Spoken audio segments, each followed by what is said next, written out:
Yeah, it is a strong opener, but it is an overused opener. When something is overused in Dota in pubs, it people learn how to play against it. They learn the heroes that are going to be good against it. The thing I do like for V Gaming is their bans this time around. You have a Spirit Breaker, you're not going to be playing against the Dark Willow. It was picked in the second phase, mind you, in the previous one, and you had the Spirit Breaker right off the bat picked up. So at least V Gaming do address that problem. So the Spirit Breaker is immediately going to have an easier game. Of course, the Mars is still annoying to you. You cannot remove the Weaver bug off of you with the bulldoze. It doesn't help at all, but it is still not gonna be a Dark Willow. Pretty much the go-to counter for every single team when it comes to dealing with this hero. And V Gaming, they go for a Treant. Okay, that's an interesting one. That's the added armor that helps you survive the Weaver bug. So it's pretty solid. And Winstrike, they're again going for these lane dominating heroes, and the Hawk PA has been pretty strong in the tournament so far, and still one of the strongest heroes, stronger heroes against the OD in the later portions of the game.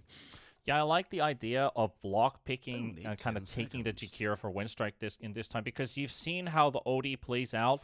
Jakiro with a long-range stun is something that both interrupts the Meteor Hammer, plus applies a save if any core is about to jump on the prison target. So I like that Jakiro is going to be this long-range saving support while applying dot damage, have that tower push, have that creep wave push, and a strong, durable laner to provide for the PA, who is currently, at least using the words of a couple of friends of mine when we talked about this PA hero, one of the best laning carry heroes currently in the patch.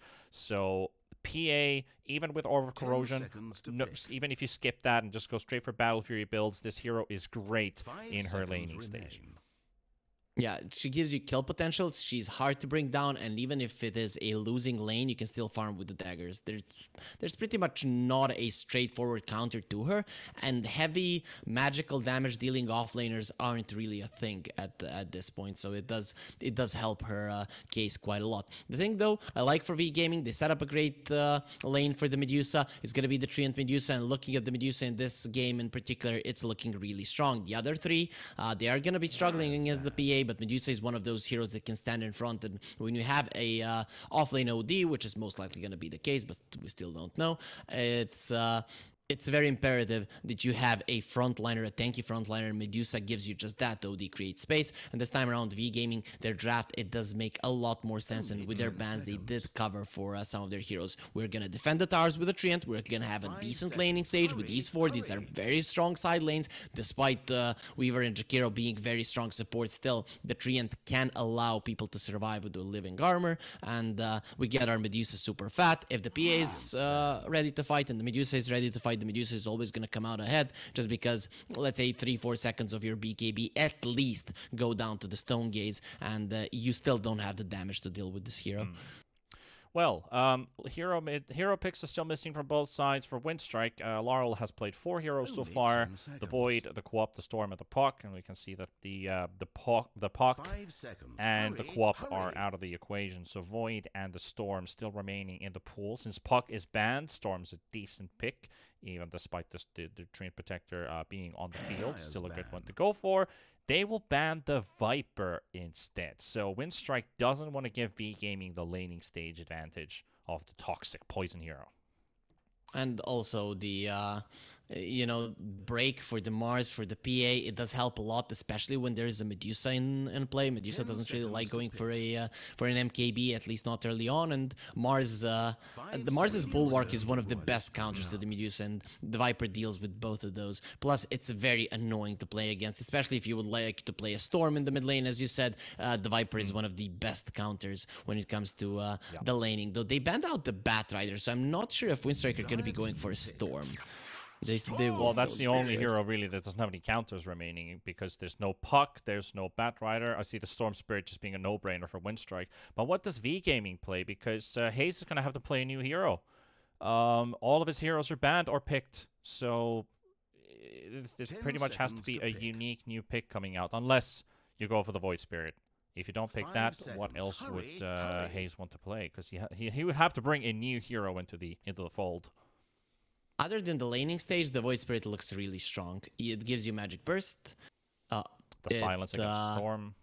Yeah, the silence against the storm, you escape the Mars arena. The catch potential on Winstrike, it is very limited. So if they're not afraid of the laning stage, the Void Spirit does make a lot of sense, and their catch potential is not the best. Also, when the OD uses, let's say, the Astral Imprisonment on the storm, you want someone to jump the backlines to make sure that the Jakiro can't stop the Meteor Hammer from dropping. Also, if he does go Void, if he doesn't go Eggs, the other option is Yules, where the Storm Spirit's Orchid gets countered, but Void doesn't like building Yules because then you have to play defensive. So they're going to go Snapfire and mix things up a little bit. Arrow's going to be the one to pick it up. So is that a mid OD we're looking at? Yes, sir. All right. That is an okay one. That is an okay one. You know, the mid OD, I'm gonna quote one of my friends now, is like what the Brood used to be, let's say, in pubs when it is a last pick. It's just so hard to deal with in the mid lane if you cannot escape the lane early on. If you don't have good ways to stop the Meteor Hammer, it is just a cheese pick. And this time around, that cheese pick for V Gaming, it will go through, which means the Storm Spirit, it pretty much goes jungle level 5. Not the worst for the hero, but definitely not the best thing either.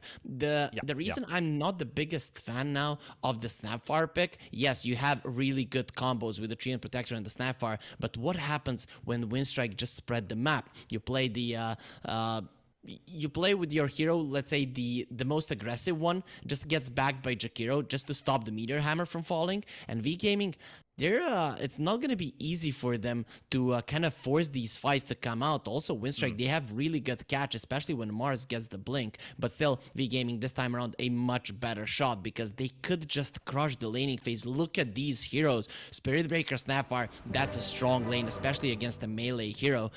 Then you look at the Medusa and the Treant. These heroes don't lose a lane in the OD. He is definitely going to be stronger than the Storm Spirit, despite Storm being one of those heroes that really can't be completely shut down. And they're also playing to their numbers on V Gaming's side, because when you're looking at the Spirit Breaker as a 4 played by Arrow, hasn't won a game. You're looking at Destroyed/Lays playing Spirit Breaker, 66% win rate, so a whole lot better. And his performances have been really good on this hero. You have a strong lane, you have good kill potential here. You're able to fight back against the Treant Protector Phantom Assassin combo. These both heroes are going to be very hard to take down. Snapfire even benefiting this Spirit Breaker a little bit more with the cookie stun. So you have a great stun combo coming out in this lane. So V Gaming going back to the basics of what they're really made of. Strong lanes and rolling out from there. We did not see a strong early game from V Gaming in game number 1, Harry, which was something that definitely hit them hard.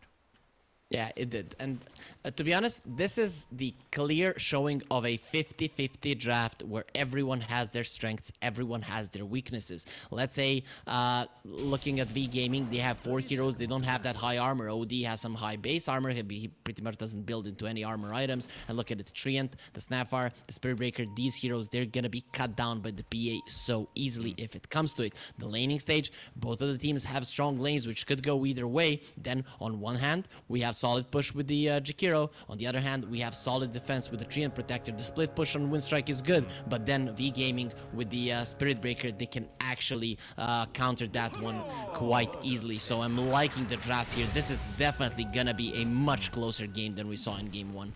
It is, and they already cut down the trees from the top lane, knowing the Spirit Breaker, the Treant Protector is going to be going up towards this top lane and try to diminish some of the effectiveness of this Treant. So for Winstrike, they should be getting a bit of an easier time in this top lane for themselves. I wonder what this bot lane is going to roll out with PA Weaver against these two. So Neko's already had a great game on Weaver in game number 1. He's going 8-2 and something, so he was fairly looking happy with his statistics. Very active on the map. We start with Lil Shredder, level 1. Snapfire very low on HP and armor right now because this Weaver keeps on bullying with the Blightstone, and he's getting the most out of it. Even breaks the salve off of the Snapfire. Might have cornered the Weaver inside the trees. He's going to go for the TP out. Go back onto the tower. Back to safety. That is just beautifully done from Winstrike. They already dewarred the 1 sentry, which means the sentry ward goes their way. If they get level 2 first, that could be a really big kill potential. Snapfire getting those magic sticks, but already with the PA having the Blightstone, the damage is going to be insane, especially onto the Snapfire. And if the PA is farming and the V Gaming not pressuring the Hawk at all, they're going to be very happy. So the start of the bottom lane just amazing for Winstrike, and Arrow, he's dead. Alright, so they do get the kill onto the Snapfire. I was looking at the mid situation with a couple of missed Spirit Orbs. Notice he's got the Spear available for the Medusa, but they might look for the kill on the Treant Protector. He does get to use his stick, however. If he did connect onto a tree, that would have been a potential second kill going in the way of Winstrike. Doesn't happen. OD also down to 90 HP, so Laurel getting quite a lot of damage into this OD and now has a level advantage. I have to say, amazing performance by Laurel. What I like for V Gaming is that they block the Storm small camp, knowing that the Storm is very reliant on that when playing against the OD, just because the OD is going to be so annoying. But Laurel, he's using these early levels, and he's in some trouble. Okay, he will survive. Yeah, Overload proc still not enough damage. That's only plus 40 on top of the right click. So level 1 is not going to be enough to actually kill this OD. Definitely does some harm towards Hayes. Hayes, though, he's going to be able to pick up at least one of those runes. Laurel also getting a bottle for the refill.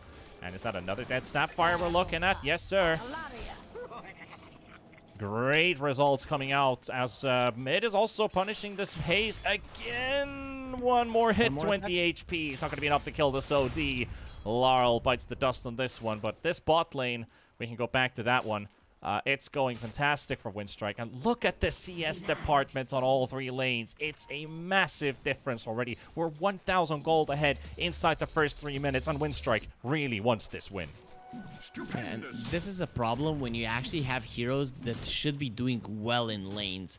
The Medusa doesn't lose against the Mars per se, but Winstrike, their side lanes, the way that they've played them has just been amazing. They knew exactly what to do, especially on this bottom lane that we have been focusing on. I don't know exactly what happened on top, but Jakiro, he is one of those heroes that can actually stand his ground against anyone Treant. He wants to use the high damage. You get some of his attack speed taken away, and suddenly he's just running around and not doing anything in that lane. He's not really a naturally tanky hero in terms of armor, only 1 base armor. So I'm liking how Winstrike are approaching these lanes. They know exactly the strengths and weaknesses of their opponents, and they're playing around them perfectly for now. They are, and I love the way that they're kind of showing them, like, talking about this Jakiro, for example. Force Mages being like, let me show you how this Jakiro's done.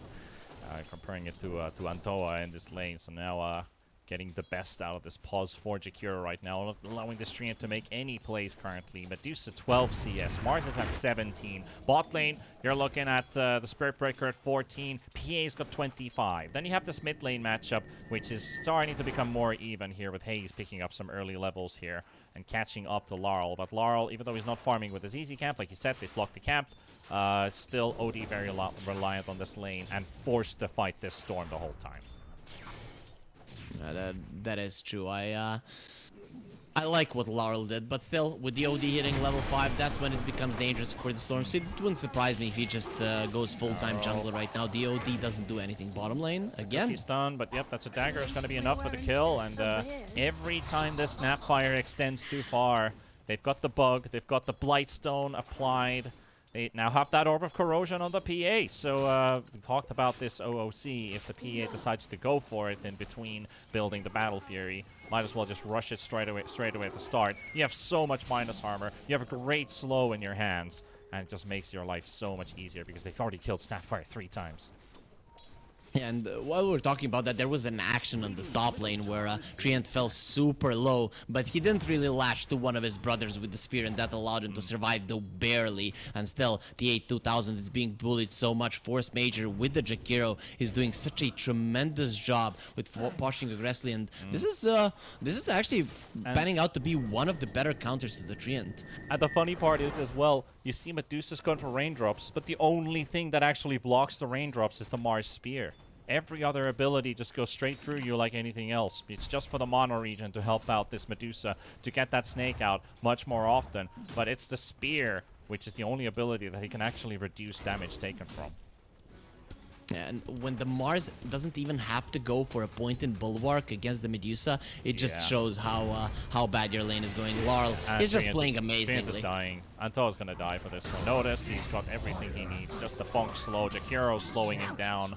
Slowly burning the Treant Protector. Can they get this OD kills? They're diving under the tower. Yes, sir. Winstrike everywhere on the board right now. An absolute dominant fashion from them. 5-0, 6 minutes in. This is...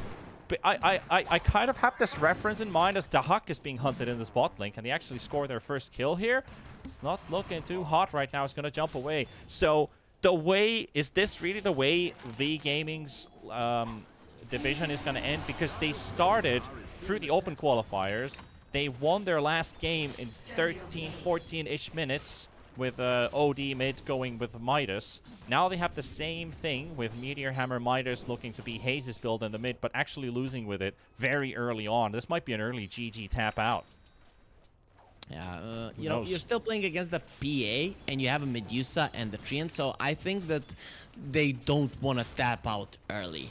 You know, you can always hope that you're going to be doing something. Yeah, I'm just throwing I'm throwing in a thesis in here because that's still possible that they might with the current pace that's happening. But obviously, you would love to stretch this game as far as you possibly can because your heroes are still very decent into the late game. And though I really have to commend Laurel for this one. You know, the Storm would usually struggle against the OD, but he crushes him so much in the lane. Also, you weren't looking at the rune fight where breaker maybe.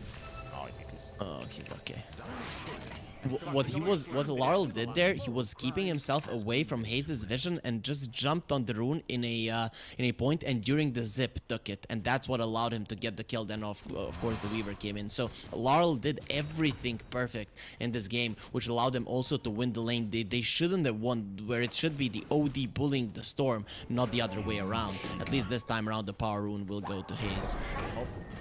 Okay, bit of a miscommunication there from Hayes and from Arrow. The stun actually connects onto both of them, and they might have enough damage to maybe take down two. At least the Storm Spirit dropping very low from the ticks, and Soneko's living with 25 HP, so it's not actually that far away from scoring a double kill with that Meteor Hammer, which kind of looked like a bit of a miscommunicated cookie stun there into the level 3 prison. Might have been communicating on go in, and then oh, whoops.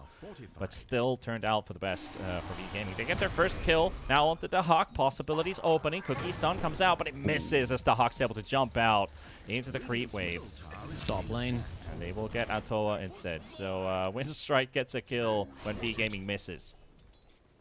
I have to say, Panda, Winstrike and V Gaming, I like how they're playing. Pretty much all of the games that we've seen until like minute 7-8, there weren't any kills whatsoever. Whereas these guys, they've been going ham on each other in both of the games, and we saw a lot of kills in the first 10 minutes. So it's gonna be true in this game as well. Though Laurel, the second we started talking nice about him, he made the mistake in Hayes. He's gonna be baited here. This is what we were waiting for in Hayes this time around. He's gonna be the one that's gonna be dropped. Yep, we saw this all the way from the draft. You see this happening.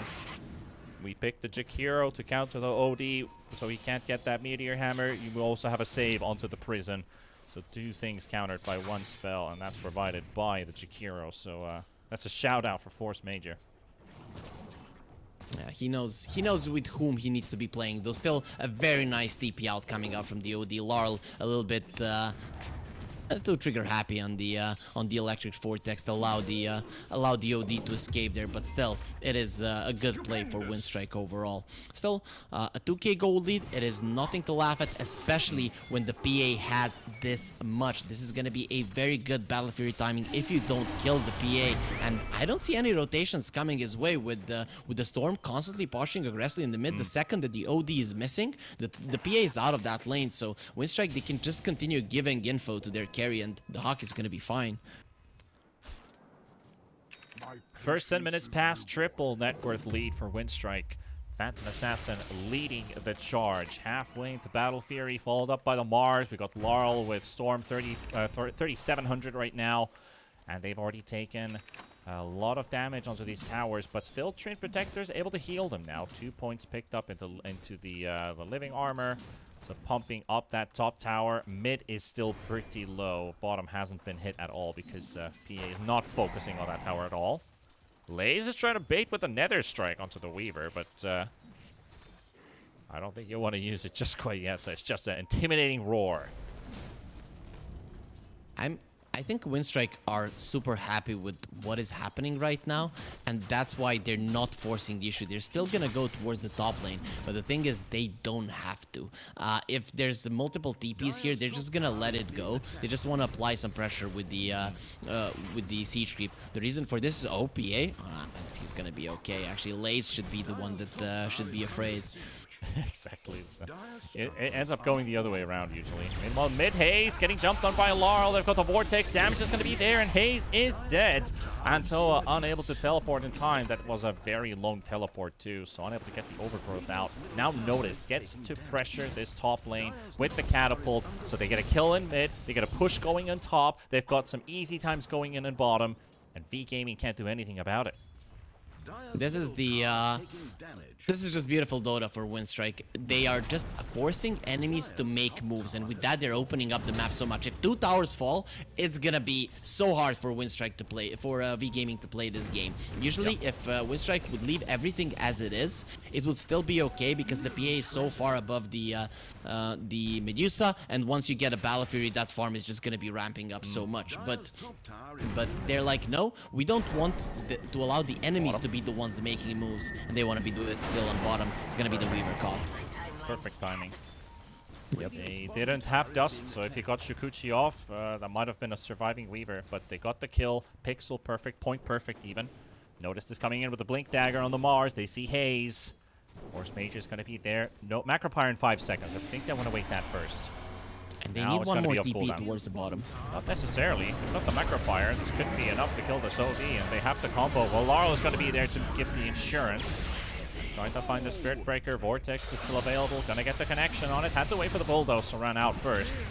Now they secure the second kill as well. And yet one thing which we haven't actually talked about almost at all, it comes down to what are the teams playing right now. So Division 2 is led by 3 open qualifier teams. Winstrike not being one of them. They were a team that got invited to play in Division 2. They held their spot, and they got their roster together. They got the spot for themselves. Now they push down a tier 1 tower in mid. Treant Protector forced to use an ulti. One of his kisses still doing some damage here. Trying to get some vengeance, and Notice is going to be sacked. They're going to leave the Mars behind. But still, yeah, this is the non-open qualifier team now showing what they're made of. Yeah, finally. When I saw the rosters, I thought Winstrike should be the strongest team in the division, but these open qualifier teams, they really showed up. And of course, yeah, as Rejects, you know, those are the biggest names, but still, they were just a stack at that point, not really a team. Whereas Winstrike, there were some players that were playing for some time together, and that was just beautiful from Soneko. Again, he's a nuisance. Again, he's just doing so well. And even if they get the Astral, it doesn't need to be a kill. And look at this Winstrike. They want to fight it. They have the arena. They have the TPs. This is going to be a tough one for V Gaming. They don't have their ultis on the supports. Storm could rotate in again. And PA just finished Battle Fury. Blaze is trying to get the Nether Strike off Soneko. Look at the way he's positioning, baiting them in, trying to keep them in the action. They will get the stun of the Spirit Breaker. The Prison Save will come out from the Odie, but now the jump coming out from Laurel. They will be able to take down the Snapfire instantly as the arrow will fall. The Cookie stun to get the Spirit Breaker out of there, but there's the Ice Path. Force Major in the right place at the right time. Blaze trying to make a run for it, but he's going to get burned down. A Spear does also come out, but it doesn't take down the OD onto the Spirit Shop owner. And right now, Treant Protector getting jumped on as well as Laura coming in from the side. Medusa popping the Stone Gaze, but it's only going to keep Winstrike away for a moment longer. Soneko might be a bit too deep here, but they do have the Spear, and they will cancel the Meteor Hammer cast. And that Mystic Stake does connect on Soneko, but he's still going to live through this. And the push continues to go as they get some dot damage onto this tower. Make it a 0 for 3. Winstrike lose nobody in the process. Winstrike are just playing super clean Dota. What I would like to see from them, maybe try to force a TP towards the bottom lane and know where the opponents are, but they know that V Gaming want to go towards the bottom lane anyway, so you know, forcing TPs there might not be the best move. So still, they're just playing amazingly. There's no way to put it around it. Every single one of their moves was calculated, and it was followed up by another move. There was not a single move that was made that they didn't have a response to once their opponents do respond as well. And that is how you want to be playing Dota. That's why we're seeing V Gaming being completely outclassed. Despite having heroes, they should be doing well in lanes. Well, at least they have mastered the art of the Meteor Hammer. combo onto the Weaver, so he doesn't get a Shikuchi off right away, but he does have enough HP to pop the time lapse. Still gets rooted up. Top lane. He might just get a kill unnoticed. PA's Not here. too bad, though, but PA will be ready to fight this one. Arrow, Mortimer's Kisses, a bit down the drain, though.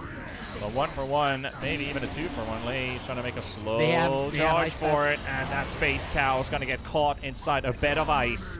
As Force Major once again in the right place at the right time. Double kill for Tahak on the PA. And this is what happens when the PA has such a good lane. Usually PA, Bloodseeker, these type of heroes that aren't really hard, you know, to use their spells with. They're hard to make decisions when to fight. When you have a lane go this well for you, it's not that hard to make a decision. You know that you can always fight because the enemies just don't have much to respond to you. And now this Roche, it's gonna be destroyed by Winstrike in early Aegis on the Storm. It's a tough one though. It seems like they want to give it to the Hawk with the way. Nah, it's gonna be Laurel getting it. Baiting the casters as usual. Still holding on to a Fairy Fire because why not? Have no use for it. It's +2 damage, so efficiency. But yeah, Laurel getting Storm Spirit wearing an Aegis is actually super scary because that's one of the best Aegis carriers you could think about this early on into the game. Full mana pool. This hero basically gets another 200% effectiveness with that second life.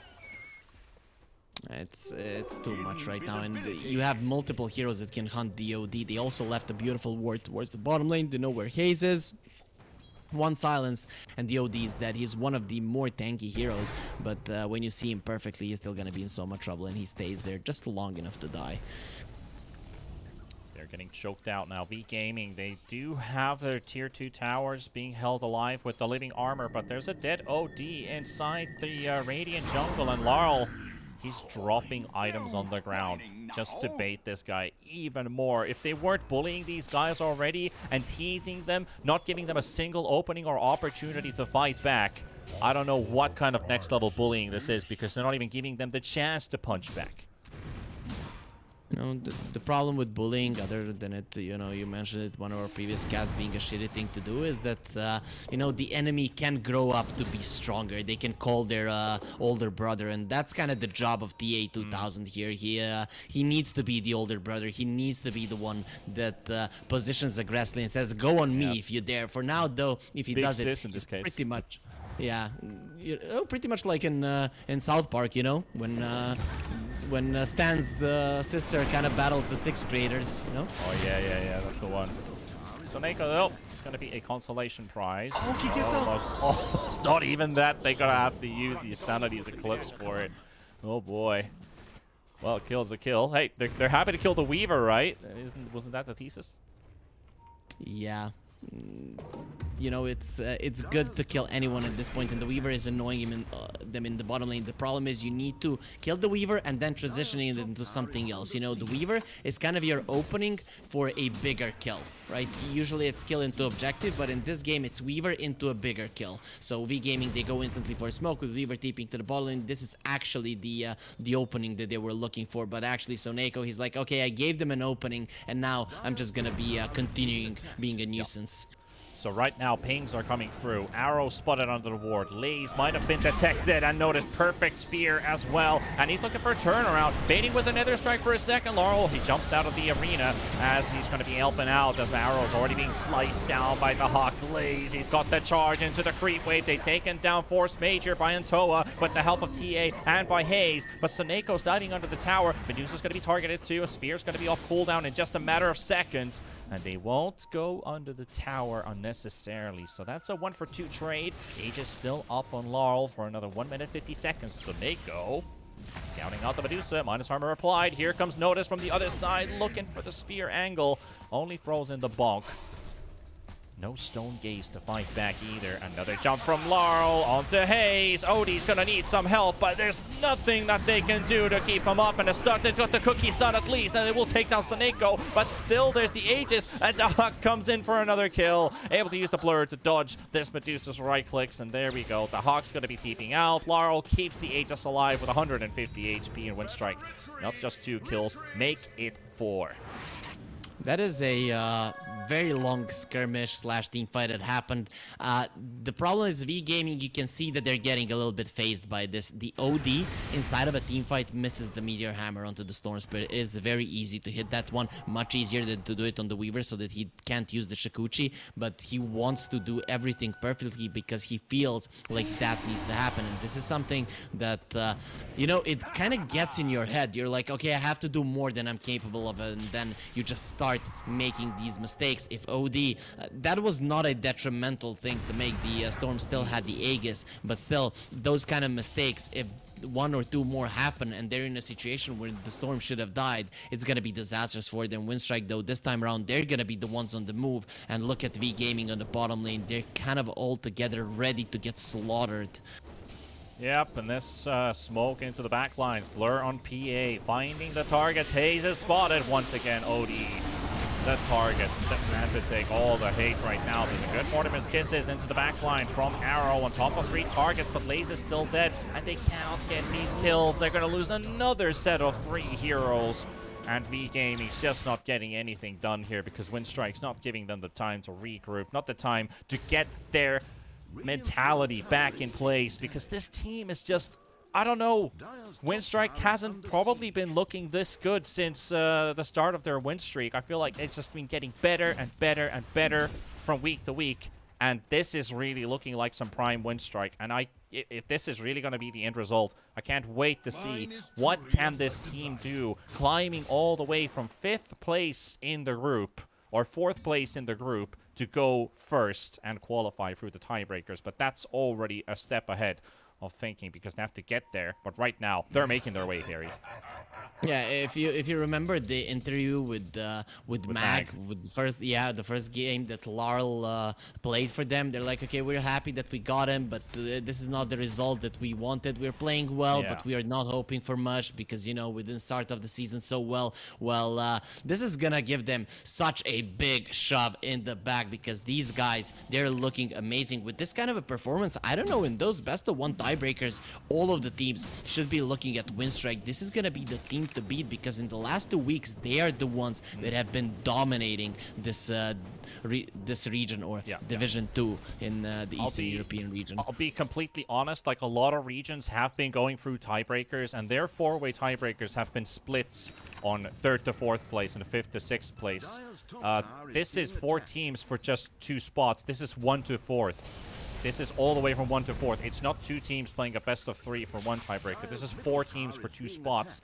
So I'm just gonna let the admins do all the hard thinking and all the hard work behind what are the possible outcomes out of this, because even my brain isn't good enough for sorting those things out. What happens from each best of 1? So with that, it does look like we're heading that way.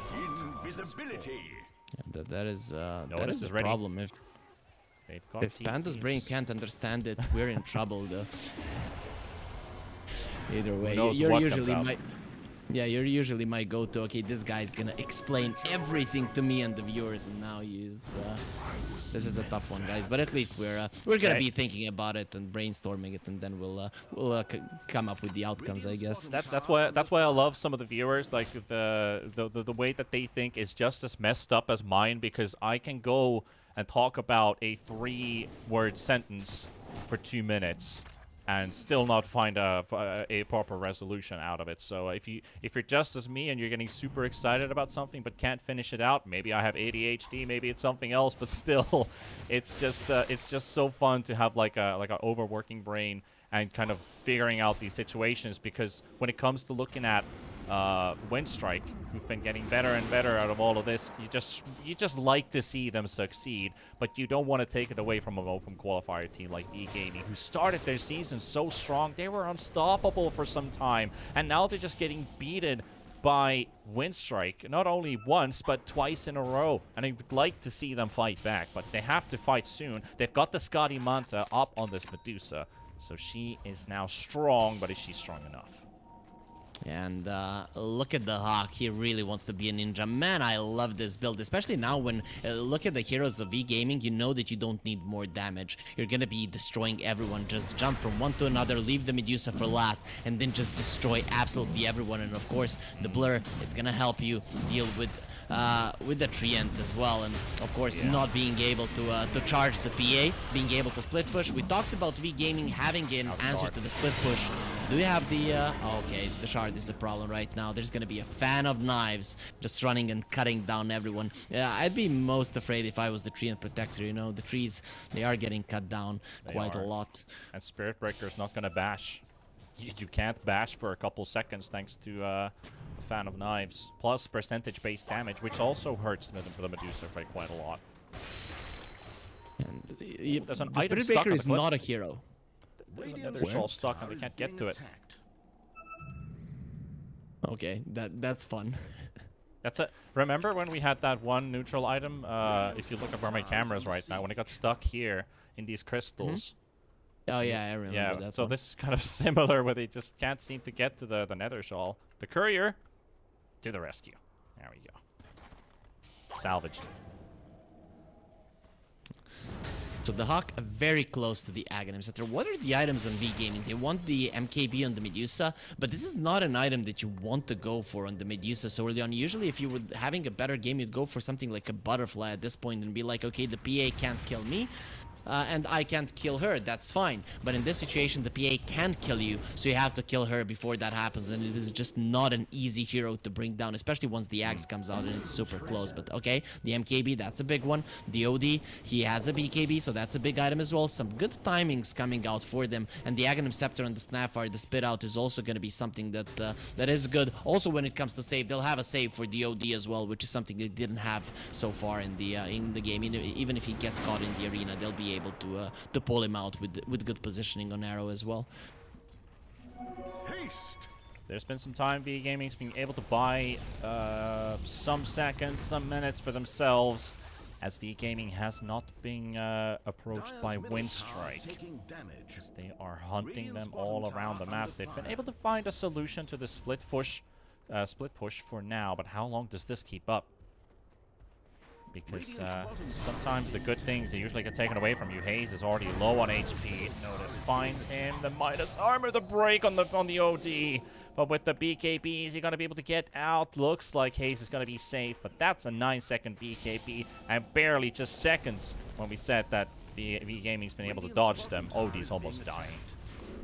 You know, in these kind of scenarios, people are like, okay, you have to use the Aegis to crush the enemies, but no, you can use the Aegis to crush your enemies' timings. And you know, the high BKB charges on the OD, they are a necessity. He cannot attack because of the arena if he doesn't have the BKB to go in and out, and it is already a problem. So Winstrike, they're gonna be quite happy with it. BKB down, tower down, V Gaming, they're dodging fights, but they're not really gaining anything on the map. Sure, the MKB will come out, but we talked about it. Medusa attacking the PA for longer than 3-4 seconds. I just don't think it's gonna happen. The PA still has a 9-second BKB going for her. Tinker Ward placed down to find the Train Protector in the trees, but unfortunately they weren't able to find the Medusa in time. Medusa TP'd out, and TA2000 does not have a TP scroll right now, but she has finished the MKB, so PA's got to be taking a decent amount of damage. They do spot Arrow, and now Laurel jumping in. Medusa needs that courier to arrive as soon as possible, and it will approach, and now they do have the MKB, and PA is going to start taking a lot of damage, but they have lost Hayes. He's going to be all by himself, and the Hawk is going to be hunting this guy to the end of the earth and into the ice path as well. With the macro partner should be able to take the Medusa. They've also got the arena coming out with the spear onto the wall, and Laze is going to pop his BKB to get inside the arena to pop this PA, and they still can't get it, and they won't be able to. They can't take down the PA, and Spirit Breaker left all by himself as Winstrike takes another set of heroes for themselves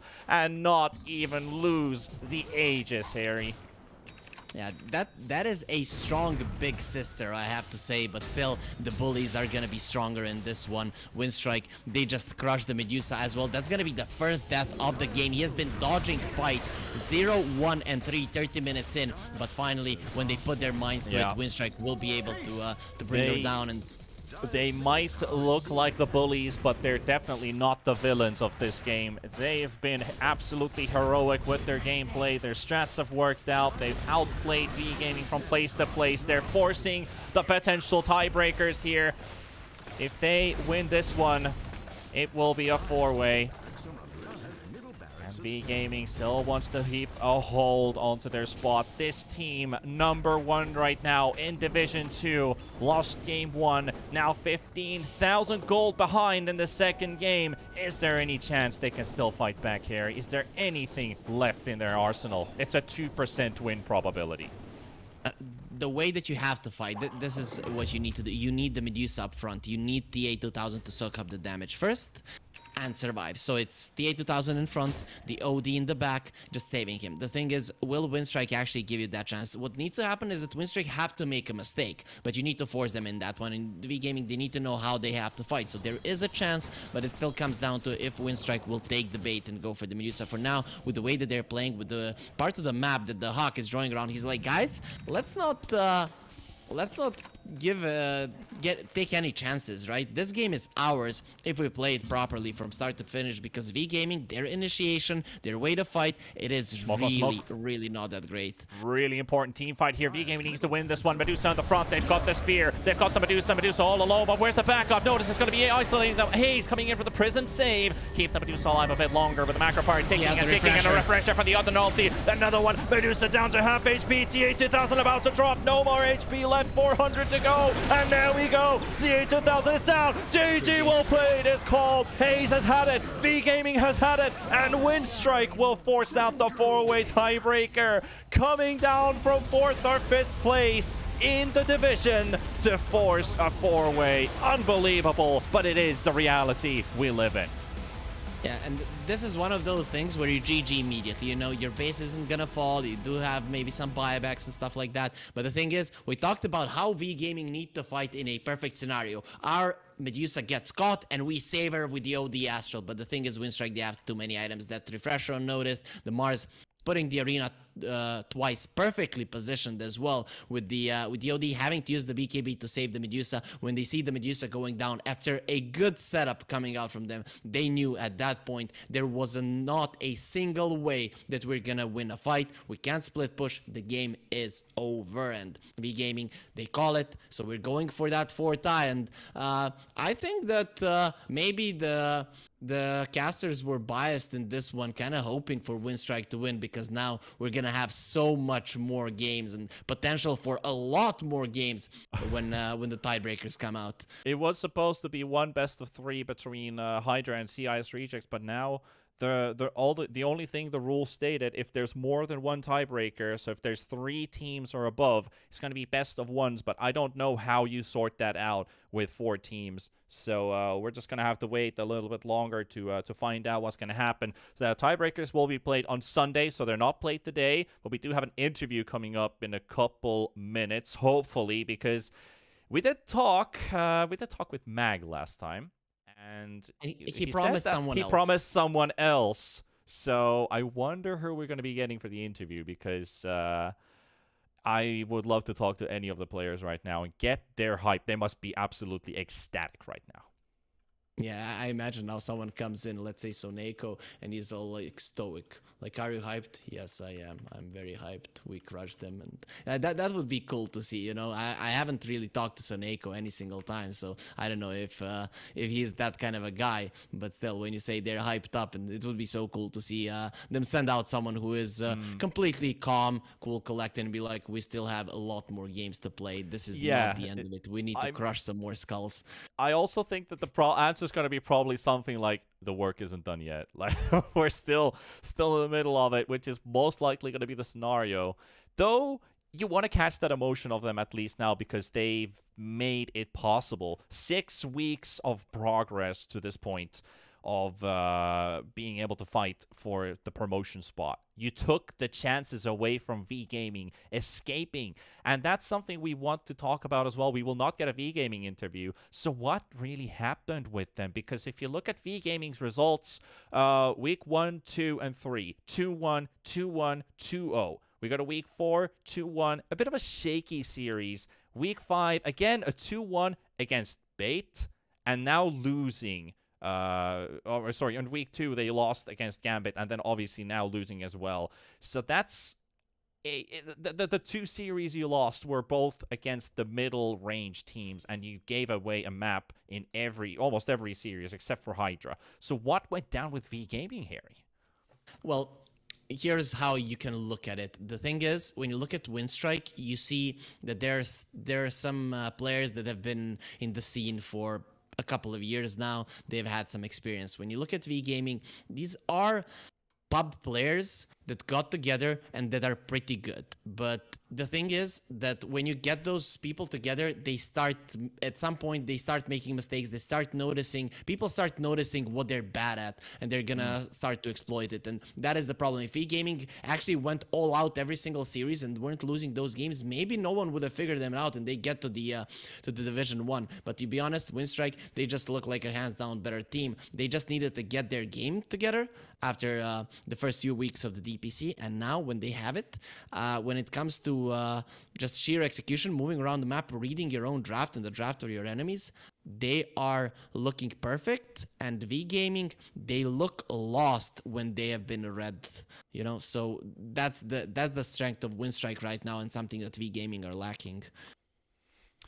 Yeah, that's kind of like what they had was, I remember them talking with one of their coaches, most likely, or one of their managers. They were like, we're in a pretty good place with the team right now. It feels like everything is clicking together. The atmosphere is very good. They enjoy their time playing together. Kind of something like what Hydra has going on, where they said that they have this friendship going on with the team. They're all from the same country. They share the same things. They're in the same place together. So I thought V Gaming had that same kind of flow going on. You could really sense that they have this good atmosphere going on, but still not enough against these experienced players who come out and clutch in the end. It's something that seems to happen from time to time again. It is these experienced players who step on the stage, who come out with the experience.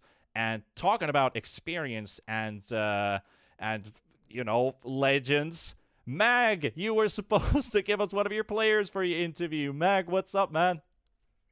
Hello, guys. Sorry, cannot do anything. Like, our manager was asking Saneko to go on interview, but Saneko, like, he asking me, Mag, can you please give English interview again? And I cannot decline. So maybe next time for sure. That's fine. I mean, I'm pretty sure you promised us. I'm pretty sure you promised us an interview with one of your players when you win the tiebreakers, right? I think that's something you said last time. Yes.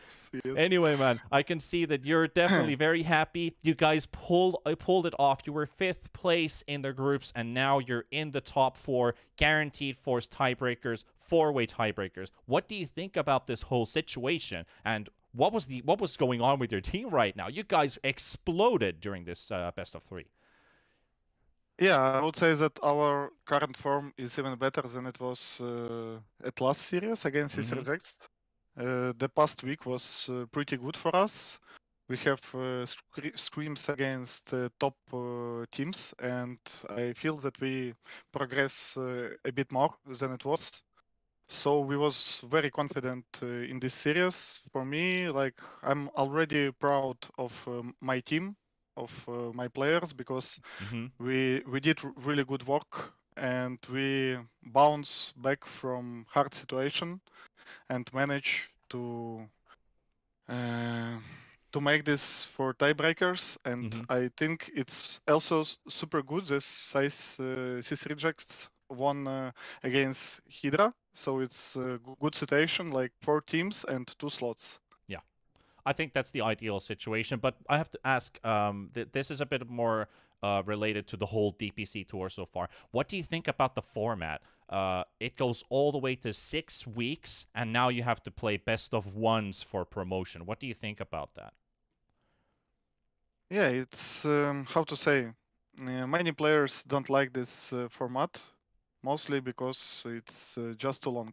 And you know, the pause between series 1 week, it can be a lot of changes during this week. Some cheesy strats can be prepared, and I don't know how to say. I will say that I don't like it. I like it more if it will be a bit faster. Like, for example, not 6 weeks, at least 3 weeks. And if we're gonna have some more online tournaments between majors, it's gonna be much better, as for me. What about still asking about the same question? Because it is such a long period of time. If it were 3 weeks, obviously you could just push. You would have a stronger momentum. The mental gameplay becomes very big. But when it's 6 weeks, does it feel like the team might miss their best shape because it's such a long period of time? Or like in your case, you popped off in the last 3 weeks and went on a win streak for Winstrike. So what do you think about that too? Like mentally, is it mentally challenging to have such a long period of time? Yeah, for sure. Like for example, for us, this format at this season, it's good because after New Year we started playing much better. If all games, for example, would be just before the New Year, so we probably not gonna make it. But because we have more time to progress with the young players, so it worked out for us really well. All right. I would say it's like yeah, it's two sides of Yeah. of this Yeah, there's definitely format. like there's the pros and the cons to it. Like you either get lucky or you don't get lucky. But talking about the series, Harry, go ahead. Yeah, first of all, Mag, now we're already friends. You know, we're gonna be seeing you here the next time that you win, anyways. So you're kind of promising us the other player, but you know we don't have to ask you all of the questions right now. We can save them for later. But overall, let's go. I want to talk about the drafts in this one because they allowed you to get the Soneko Weaver twice. And they pretty much didn't have counters for it. When the drafts ended, did you know that you were just gonna crush them? Because it did seem that way, at least for me in game number one. And in game number two, I was like, okay, maybe they have a chance. So when the drafts ended, what were your thoughts? Are you gonna crush them, or did you think the games were gonna be closer? I will say that first game, for example, they have a really good draft. We didn't expect Jakiro position 3. It was, like we was checking their offlaner profile, and we didn't saw any Jakiro games. This hero kinda becoming meta. It's flexible, and it was some surprise for them. First game, I would say that I was not so confident like it was in the second game, because first game I saw they have a good teamfight heroes. And we also have a good teamfight tempo heroes, but their draft was like good. Good versus our draft because they could take any fight for a long time. It's just later on when it comes to the middle late game, we just make much better moves. And And about Weaver, for example, Spirit Breaker is kind of meta hero. It's kind of counter to Weaver, but it depends on how players playing on these both heroes. As you saw a lot, people picking Bane against Weaver. It's also uh, mm, people thinking that it's good. It's good on laning stage for sure. But I cannot say much about these matchups and about Weaver. We just picked what we was preparing against them, and it worked out. The second game was, I will say, with the second pick. Yes, they have second pick. It was kinda outdraft from us. The last pick was pretty bad because they was using last pick to pick support position 4 that didn't change anything in game, and we just was playing better on laning stage, and I will say that we have better side lanes in the second game. So second game was much easier than was in the first game. About and yes. And the last time we talked, you know, there was that one game that you lost, that you had kind of weak supports in the lane. You had Lion and Rubik. You didn't like the Lion as a pick that time around, but this time, both of the games you had really strong lanes. Is it something that you're focusing on now, or just to have strong lanes and go from there, or do you just kind of want to have a solid draft without losing the lanes too much? Well, do you have some approach that you're taking right now? Yeah, definitely strong lanes is the key to win, like for us, because our last game against East Rejects, when we had weak lanes, like we lost without any chances. So we kinda understood that we need to focus on that just to be sure that we have a strong lanes. Yeah, good read. I have to say today's games were awesome, and congratulations once again. A lot of luck to you in the tiebreakers as well from me. Thank you a lot. Like yeah, we have like one more step to go, and we're gonna use this chance for 100% for sure. Just gonna try to show our best game on tiebreakers. Exactly. And for all the viewers out there, buy the Winstrike support pack if you haven't already, because these guys have definitely shown it. Thank you so much for the interview, Mag, and I hope you the best of luck for Sunday. Thank you. Have a good evening. Goodbye, you too, guys. Man. Bye-bye. Wow. Just... It's not a Cinderella story, but it is a story with a heavy background to it. Winstrike able to force out the four-way tiebreaker between CIS Rejects, Hydra, and V Gaming joining them. So now 4 teams with a 4-2 scoreline. I think we'll be knowing more about this either tomorrow or on Sunday about the schedule. Honestly, I don't have anything in my hands right now about the time schedule, what's going to be happening. But I'm pretty sure you have to wake up early for the tiebreakers on Sunday, because we still have Division 1 tiebreakers as well to play, if I understood correct. So there's a lot of stuff going on Sunday. Yeah, there's definitely going to be a lot of games, whatever the case. There's going to be a lot of interesting Dota, especially in the Division 2. We still don't have good info what's going to happen with the Major. We kind of have some speculations, some semi-official info coming out, but we don't know for sure. But what we do know is that 2 teams from the Eastern European Division 2 are going to be going into the Division 1, and we have 4 of them fighting for that spot also. I was kind of sad now. I expected Mag, before he ended the interview, to kind of quote Arnold there and say, "I'll be back," you know, because that's what's gonna happen if they win. We're gonna be talking to him once again. But you know, my childish dream will not be fulfilled. I mean, I wanna hear his reaction if that definitely goes to it. But we also want to see what's the shape of Hydra on Sunday. What is CIS Rejects going to come up with? Do they have some cheese strats? I think that's the thing to really watch out for. The cheese hero picks and the strats that they go for. Because it's just best of ones where you don't get to ban everything. At BO3 is so different compared to just a one map. It's not an elimination game, but something might start to repeat. You know, we see these Husker picks come out. You see Brood Mothers coming out into the off lane, winning the lane and having stuff. There's so many ways to look at it, and so many ways to prepare for. And all of these 4 teams, they're so good with their early game and their mid game. And to be honest, Harry, I feel like all of these 4 teams would deserve a spot in Division 1, because I feel like some of these teams are even better than what we've seen in Division 1 from some of the teams. But not to name any, because obviously they've earned their spots in there. But these teams are fighting to get there. Yeah, and they're really good. They would have a solid chance in beating some of the teams in Division 1. I think Winstrike, with their current form, if they would increase it a little bit more, be a bit cleaner, though this was pretty clean. You still don't know how it's going to be against stronger teams. I think they would put up a good fight. But overall, you talked about cheese picks. I think CIS Rejects and Winstrike, they feel like they're the stronger teams, and they're not going to be going for any cheese other than the Visage on the Hawk. But I kind of feel like everyone is...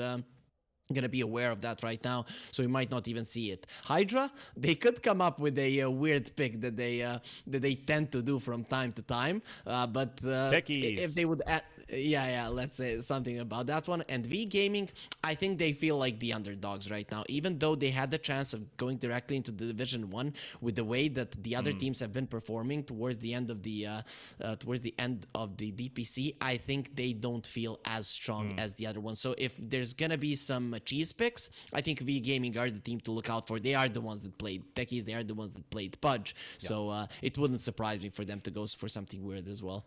But the main thesis here is going to be 4 teams, 3 of them from the open qualifiers. So 1 open qualifier team will make their way to Division 1, guaranteed. Which one is it going to be? Which are the teams going to be making their way to it? We have to find it out on Sunday. on this same channel, in the same place, at the same time, maybe even earlier. So write that down and keep an eye open on BTS Dota and Twitter especially. Follow the channel. Don't miss out on the action. This was T-Panda and Hairy Freak on the cast. You can also drop a follow for us because this was us for the group stages. And now we head over to the tiebreakers. We will be casting on Sunday for those. Don't sleep on those. Don't miss that action. We are going to close out this one, and we will see you in 2 days. Hairy Freak, thank you for the cast today. Thank for all of you people watching today. We'll see you on Sunday. So until then, good night, everybody. Take care of yourselves, and bye-bye.